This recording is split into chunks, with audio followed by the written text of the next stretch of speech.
Hello, good evening mga ka-YouTube. Our video for today ay intended doon sa mga bagong nag-YouTube o yung mga bagong nag-aspire na maging YouTuber sa YouTube. Especially doon sa mga kaunti pa lang ang subscriber at hindi pa namamonetize. Gusto ko lang i-correct yung mga kasabihan, yung mga maling akala na especially doon sa mga naniniwala na ang sub to sub ay nakakatulong na makapagpaangat ng subscriber. Doon sa mga bagong YouTuber, so for your information, ang bagong qualification ni YouTube ay 500 subscriber lang para sa short ay pwede ka nang monetize. Doon sa mga nagmamadali, gusto ko lang pong i-emphasize na mali po yung akala na yung sub to sub ay nakakatulong doon sa mga pagpapaangat ng subscriber. Paano ko po nasabi? Kasi personally, na-experience ko po, no?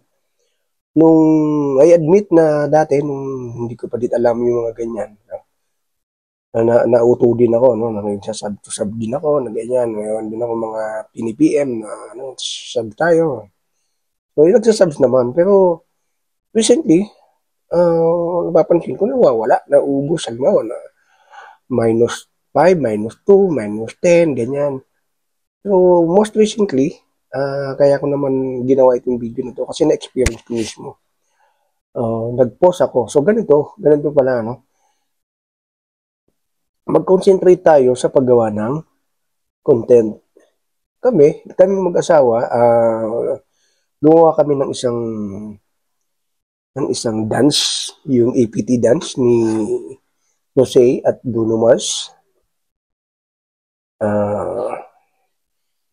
Nung hindi namin na-expect, no, na ganito ang mangyayari.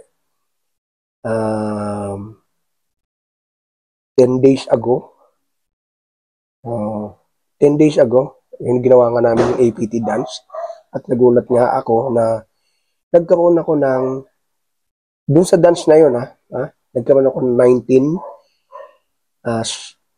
19 share, 454 likes, at 80 subscribers.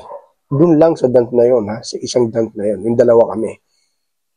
80 subscriber, 454 likes, at saka 19 shares. So, ibig sabihin, kahit hindi ka na mag-alok na isubs ka, kusang nagsasub yung mga nagustuhan yung video mo. So, hindi guaranteed na sub to sub ay nakakatulong na magpalaki ng subscriber. So, again, dun sa pangalawa kong video,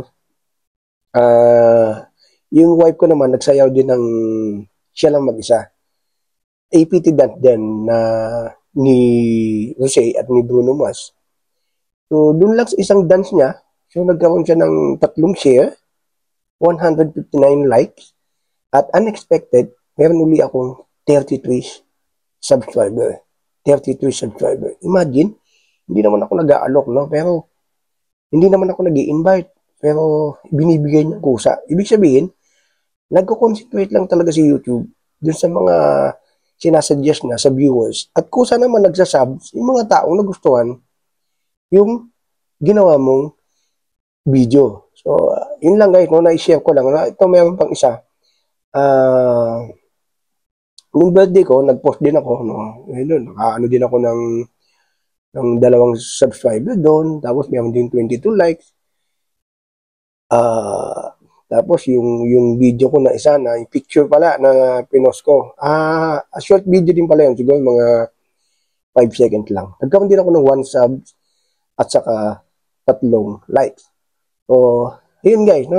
Emphasis ko lang, ulitin ko lang na hindi guarantee at hindi totoo yung mga sub to sub, view to view, hindi totoo yun guys, no? Kung gusto talaga natin maging full-time o maging career ang pag-YouTube, sumunod tayo dun sa policy ni YouTube.